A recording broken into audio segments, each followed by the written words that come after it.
cari tahu dulu sebelum berinvestasi. Saya mau sapa lagi Pak Rudi Kurniawan. Pak Rudi? Siapa? Pak Rudi, tadi Pak Muhlis kan sudah cerita. Katanya investasi emas ini termasuk tahan banting katanya di segala kondisi, tahan inflasi dan sebagainya. Apakah ini juga terbukti di masa pandemi saat ini? Kan kita tahu ya saham banyak yang rontok dan sebagainya. Oke, baik. Sebetulnya bukan hanya tahan banting ya. Orang Pontianak bilangnya tahan lasak.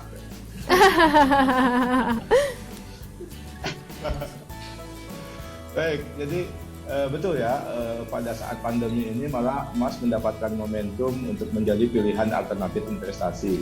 Ya, awal-awal kita masuk krisis, itu kan beberapa berita baik itu dari Bu Sri Mulyani, Menteri Keuangan ataupun juga Kepala BI itu mengatakan banyak investor yang kemudian mengalihkan investasinya ke emas. Karena memang di saat krisis ini investasi yang bersifat safe haven, gitu kan, tempat aman untuk menyimpan itu akan menjadi pilihan.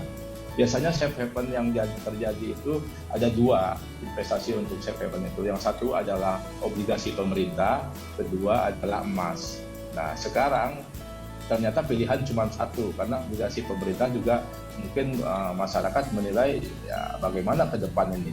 Akhirnya mereka memilih kepada obligasi kepada emas. Jadi memang emas bukan hanya tahan banting, tapi memang menunjukkan buktinya gitu kan bahwa dia yang terbaik ya. Kenapa saya katakan itu sih sebetulnya sunatullah ya, sudah sebuah ketetapan yang pasti, karena memang dari zaman dahulu fungsi emas itu 3, yang sekarang kita hanya pakai hanya 1 aja. Alat tukar, dulu alat tukar menggunakan emas. Kemudian alat pengukur, alat satuan ukuran. Yang ketiga itu adalah store of value, alat investasi, alat penyimpan nilai. Itu peran fungsi emas dari zaman dahulu sampai sekarang. Yang sekarang kita gunakan adalah sebagai penyimpan nilai. Betul tadi dikatakan Pak Mukhlis, emas ini penyimpan nilai yang bersifat universal. Dibawa kemana saja laku diperjualbelikan tanpa harus pakai atas nama. Karena nggak ada suratnya ini emas punya siapa, nggak ada. Dan kemudian ke semua negara dan harganya internasional, artinya harganya standar dimanapun juga. Nah, ketika suatu barang itu cenderung harganya naik, kemudian laku di mana saja, bisa diperjualbelikan secara cepat, mudah jadi uang tunai, itu merupakan salah satu kriteria sebuah investasi yang wajib kita miliki. Baik. Tapi ingin saya garis bawahi di sini, sebetulnya bukan emas yang harganya naik, tapi sebetulnya yang terjadi adalah nilai uangnya yang turun.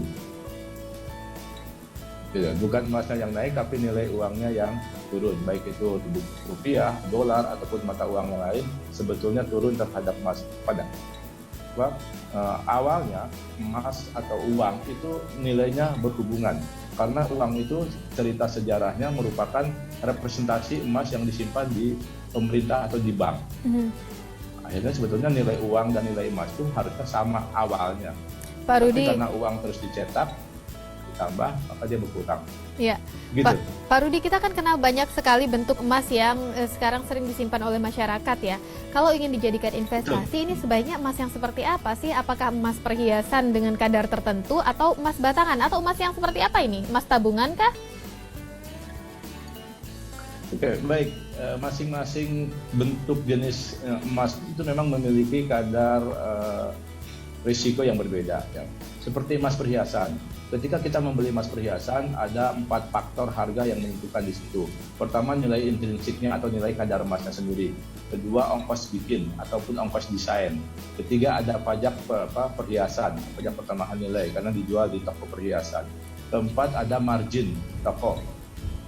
Tapi ketika kita jual balik, itu yang sisa tinggal nilai intrinsiknya. Artinya ada risiko kehilangan margin, kehilangan pajak, dan kehilangan ongkos. Tentunya untuk jadikan investasi, ketika ada biaya-biaya yang di awal sudah pasti akan hilang, kurang menarik misalkan. Kemudian bagaimana dengan emas batangan? Emas batangan biaya yang hilangnya relatif kecil, yaitu cuma ongkos cetak saja. Nah, kemudian bisa menjadi lebih pilihan alternatif. Nah, tabungan emas itu risikonya lebih sedikit lagi, karena di tabungan emas ada pilihan untuk dicetak atau tidak. Ketika masyarakat tidak memilih untuk dicetak, artinya dia betul-betul menyimpan nilai uangnya ataupun nilai emasnya itu aja. Nah, cuma dibebani mungkin biaya pemeliharaan ataupun penitipan, dan itu relatif murah, 2.500 kalau nggak salah per bulan di Pegadaian Syariah itu. Jadi masing-masing ada kelebihannya, ada risiko-risiko yang melekat. Misalnya ada pertanyaan, misalnya ada pertanyaan seperti ini Pak Rudi.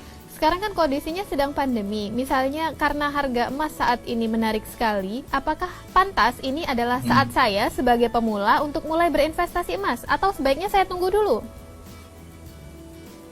Oke, baik. Kita melihat fenomena harga emas naik, udah mau hampir 1 juta. Hari ini saya belum tahu, kemarin 998. Tapi saya bisa boleh komentar di sini, harga emas itu belum mahal. Kenapa? Karena sebelumnya harga emas itu pernah mencapai harga yang lebih tinggi dari sekarang, jadi internasional. Karena kan harga emas itu bersifat internasional. Ada di Indonesia, di India, di Cina, di Amerika itu sama. Nah, harga emas secara internasional pernah mencapai angka tertinggi, yaitu di 1.895 US dollar per troy ounce. Sekarang masih ada di 1.840-an. Berarti masih berpotensi naik nih? Masih berpotensi naik. Kenapa kita merasakan kok dulu nggak pernah mahal? Dulu rupiahnya masih 9.000. Ketika emas mencapai puncaknya, rupiah kita masih 9.000. Kalau rupiahnya udah seperti sekarang, mungkin emas juga udah lebih dari angka 1 juta juga. Artinya, nah, tinggal keyakinan masing-masing. Apakah emas mungkin akan kembali ke harga yang pernah dicapainya? Satu. Kedua, sejauh mana kita yakin dengan nilai rupiah kita? Apakah akan tetap di 15.000 seperti sekarang, di sekitaran 14 sampai 15.000, atau akan melemah sebagaimana prediksi Ibu Sri Mulyani, kemungkinan gara-gara pandemi ini bisa sampai 17.500 atau mungkin bisa sampai 20.000. Nah, ketika rupiahnya makin melemah, emas itu seolah-olah dalam rupiah akan menjadi lebih mahal lagi dari sekarang. Itu, Mbak. Baik. Nah, berarti kan makin banyak lagi nih alasan untuk memikirkan untuk beralih ke investasi emas.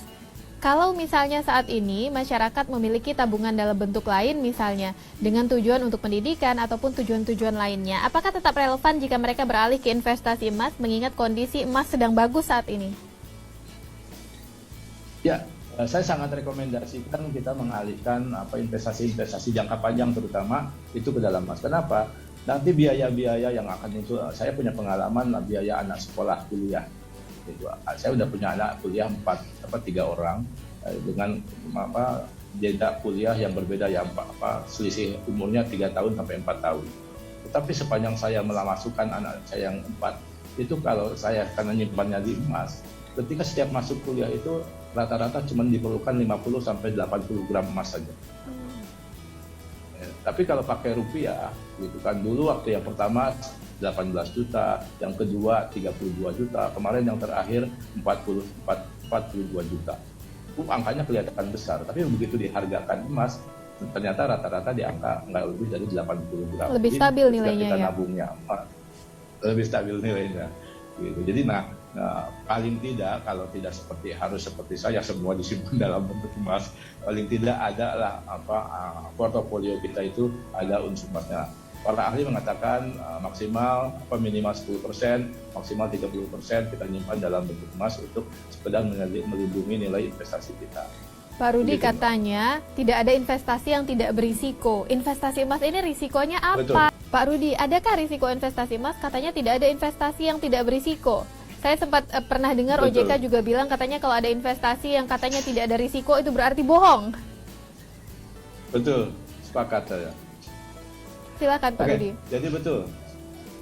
Semua jenis investasi memiliki risiko, ya, baik itu risiko yang spesifik untuk sebuah investasi ataupun risiko yang umum untuk semua investasi.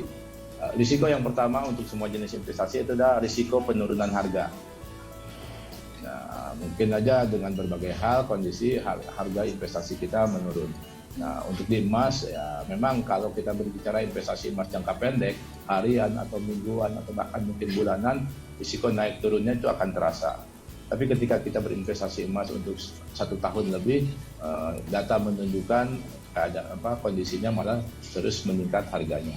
Ya, pernah risiko harga emas itu menurun setelah tahun 2011 puncak harga emas di dunia, tetapi harga emas itu secara internasional menurun, cuman di Indonesia tidak terasa menurun karena memang tetap terasa mahal meningkat karena rupiahnya juga yang cenderung juga melemah. Jadi memang terjadi seimbang. Nah, Jadi itu pertama adalah risiko penurunan nilai. Kedua, risiko yang berikutnya adalah risiko kesulitan menjual. Ya, kita punya tanah, susah. Mungkin kita sering melihat properti dipasangin spanduk berbulan-bulan nggak laku-laku. Ya.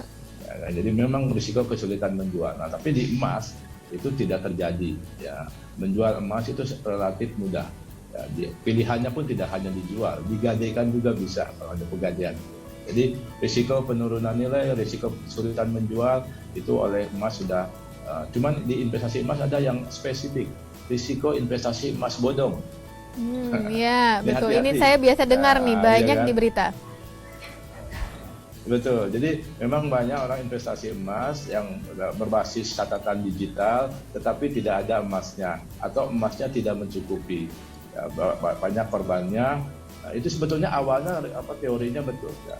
Mereka menampung orang berinvestasi, sebagian dibelikan emas untuk kapan-kapan kalau orangnya minta tinggal diserahkan, tetapi sebagian besarnya uangnya diputar untuk dijadikan bisnis dan yang lain sebagainya.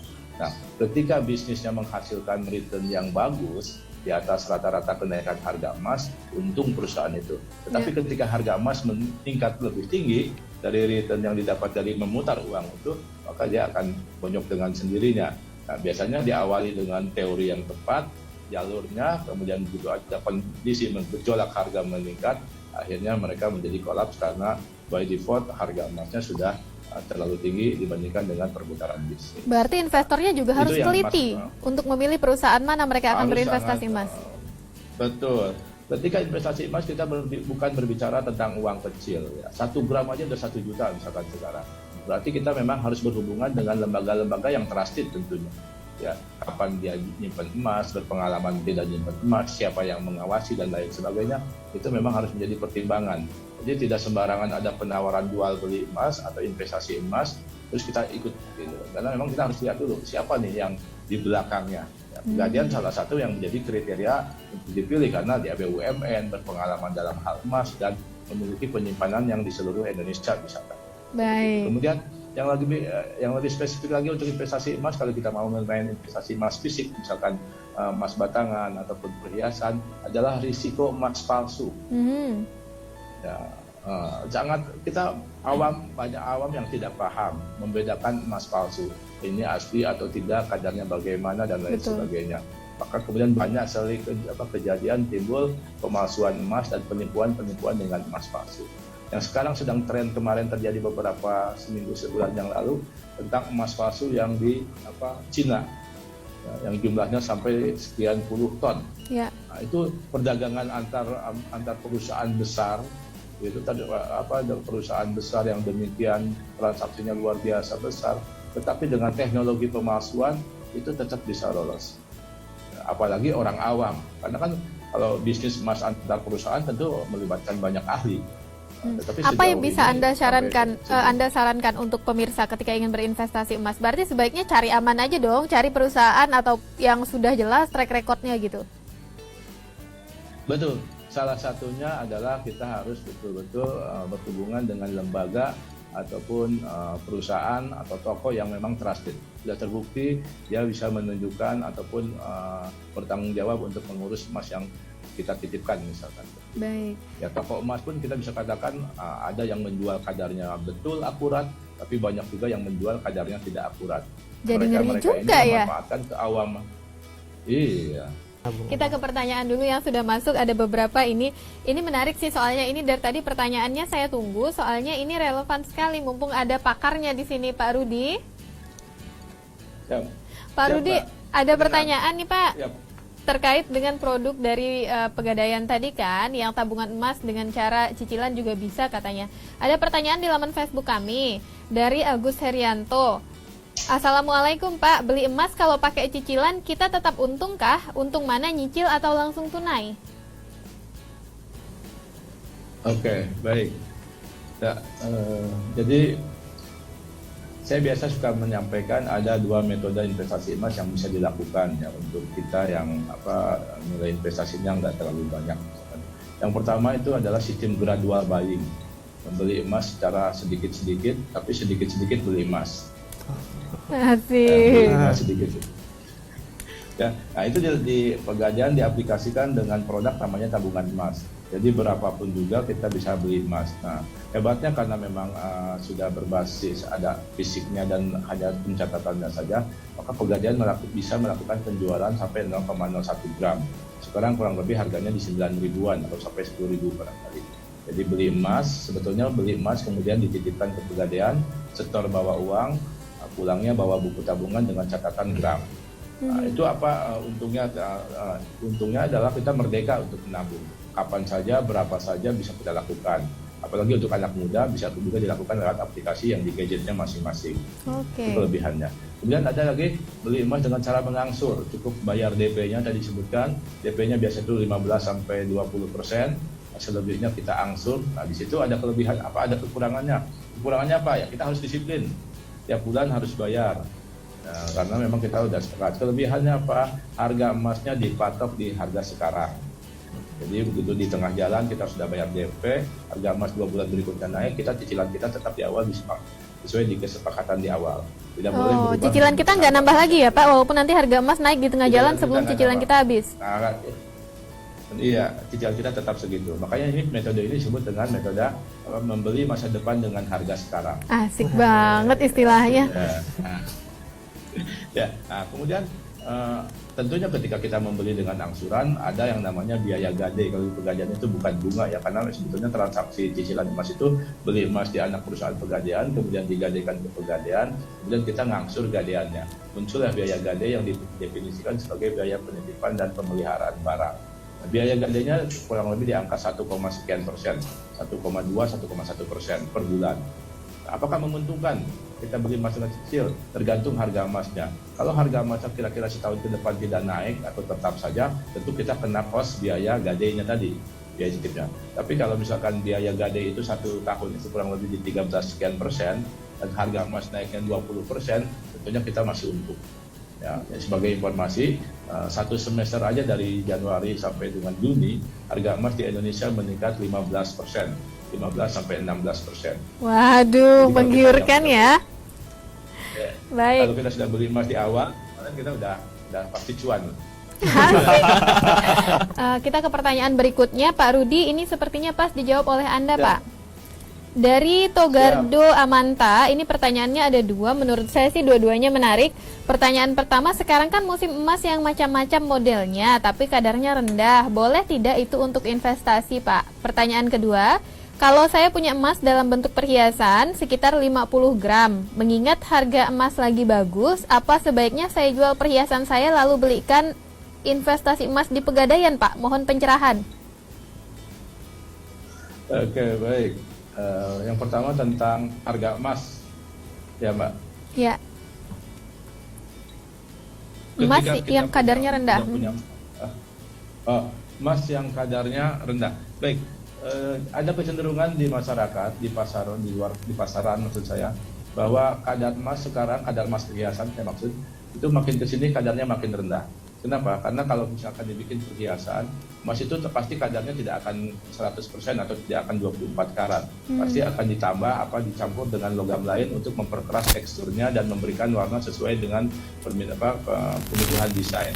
Nah, ketika emas itu ditambah dengan logam lain untuk keperluan yang tadi, maka kadarnya akan semakin rendah dan harga emasnya tentunya akan berkurang juga, karena yang dinilai sebuah perhiasan itu adalah nilai emasnya, jumlah emasnya, bukan berat total.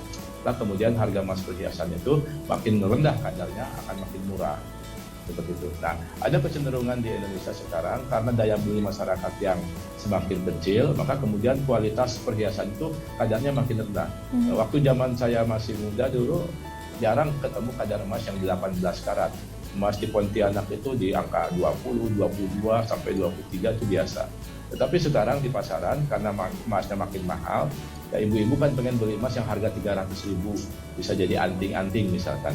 Otomatis oleh pemilik toko dibikinkanlah kadar yang 320, yang 420, gitu kan, seperti itu, yang 12 karat, 18 karat. Nah, dan menurut kita sebetulnya kalau kadarnya sudah di bawah 50 karat itu sudah nggak bisa disebut sebagai emas, karena yang sebagian besar logamnya adalah bukan emas. Pak Rudi, jadi memang ada terus penurunan. Misalnya begini, Ya, Mas. biasanya yang saya lihat di iklan penjualan emas yang sifatnya perhiasan itu, ada yang emas 375, emas 700, Ya, atau 750. Betul. Kalau untuk investasi sebaiknya minimal yang berapa ya? Seperti apa melihatnya? Oke, baik. Ya, karena dalam bentuk perhiasan diskusinya bisa menjadi melebar dengan keperluan desain dan keperluan untuk dipakai, Mbak. Iya. Ya, karena ibu-ibu biasa ya nggak apa-apa, agak lebih mahal, agak rugi kalau beli sekarang nanti dijual lagi agak tekor sedikit. Yang penting kan bisa bergaya. Yang penting keren, yang penting cantik dipakai. Yang penting keren. Nah, yang penting keren, yang penting cantik, dan itu harganya mahal. Ya, nilai keren, nilai cantik itu mahal, nggak ada harganya. Halah, Makanya jadi baik-baik. agak susah.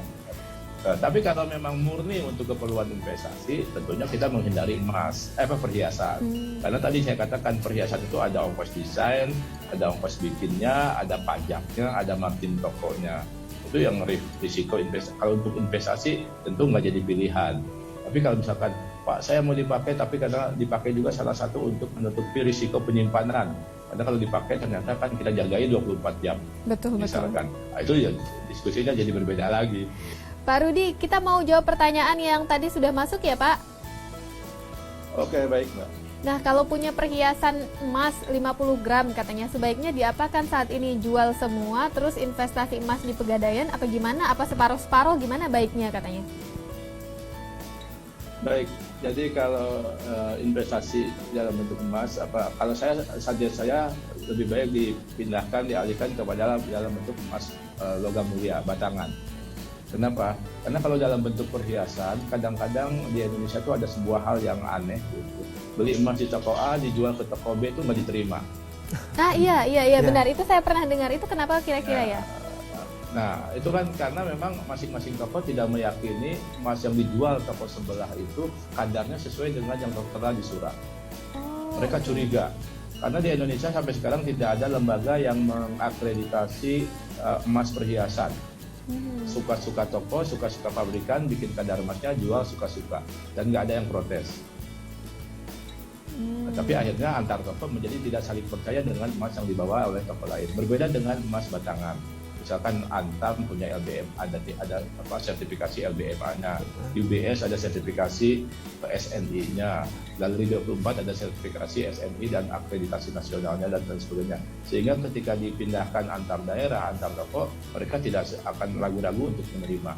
Kalau emas perhiasan, ya sering ketemu emas Surabaya nggak laku di Medan, emas Medan nggak laku di Pontianak, emas Pontianak nggak laku di Jakarta. Iya. Padahal harusnya emas itu harusnya universal, laku di mana-mana. Tapi karena kualitas yang dipertanyakan, akhirnya mereka tidak menerima emas yang dari tempat lain. Maka kemudian saran saya, lebih baik di emas batangan yang kadarnya lebih terjamin dan nanti akan memudahkan kita suatu saat ketika mau jual balik juga. Terima kasih Pak Rudi. Berarti yang sering beli perhiasan emas mulai sekarang harus ditimbang-timbang nih, apalagi kalau jumlahnya banyak dan sudah bisa dijadikan investasi. Saya mau ke Pak Rudi dulu untuk menutup dialog hari ini, Pak Rudi. Anda memprediksi harga emas tahun ini bisa naik 20-30% lagi ya, Pak? Ya, satu semester kemarin sudah 15%. Kemudian sepanjang yang saya cermati datanya, biasanya semester 2 itu naiknya lebih besar daripada semester 1. Jadi kalau kita asumsikan semester 1 15%, semester 2 minimal sama 15%, setahun ini bisa 30%. Untuk yang masih hari ini ragu-ragu untuk memulai investasi emas, apa yang ingin Anda sampaikan? Saya mungkin hanya satu pertanyaan aja, apakah kita mau ketinggalan kereta? Maka pertanyaannya tolong dijawab, sudah punya emas belum? Baik. Pak Rudi Kurniawan, terima kasih banyak Pak sudah bergabung hari ini di sini. Ilmunya bermanfaat sekali, bisa juga kalau ingin tahu lebih jauh lagi tentang investasi emas, baca bukunya Pak Rudi ya, atau Pak Rudi punya channelnya sendiri nih di YouTube. Boleh dong dipromosikan supaya pemirsa juga bisa langsung meluncur ke sana. God Idea Rudi Kurniawan. God Idea Rudi Kurniawan, ini channel YouTube saya. Kemudian juga di Facebooknya ada God Idea Rudi Kurniawan juga. Silakan untuk yang kepo-kepo investasi emas, saya berbagi ilmu investasi emas di situ. Sudah banyak postingan, video juga. Silakan subscribe katanya. Asik banget. Nah, Saya juga lihat bukunya Kemilau Investasi Emas itu juga sudah jadi salah satu buku yang dipajang di Perpustakaan Nasional. Anda juga bisa pinjam secara daring sepertinya kalau ingin baca-baca dulu, ingin tahu referensi lebih jauh lagi.